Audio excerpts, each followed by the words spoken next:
आज कौन रेसिपी करुँच आज हम गाँ स्टाइल रे चूना माछ भजा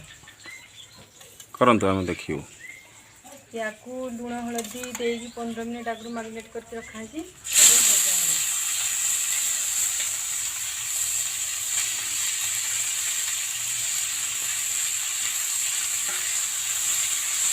15 मिनिट लुण हलदी देकिना रखिले जाई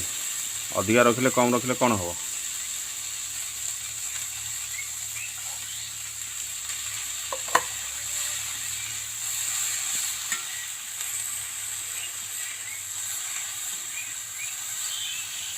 केते ग्राम माछ नहीं 250 ग्राम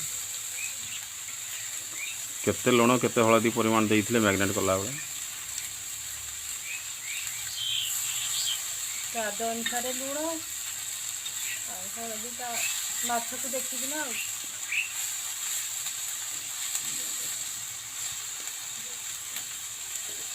एटा बोधे महानदी चूना माछ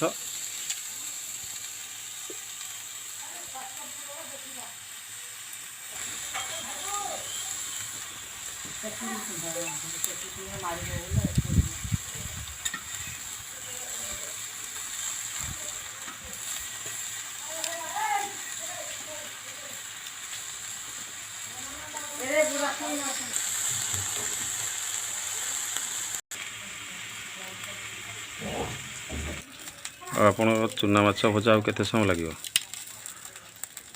चलानी आ समय खाली भाजी हम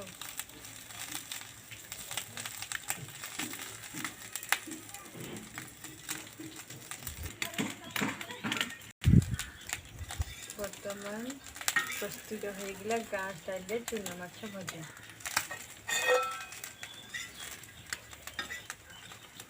देखु केमती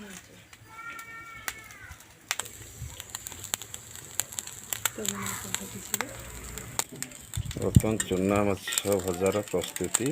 सरी।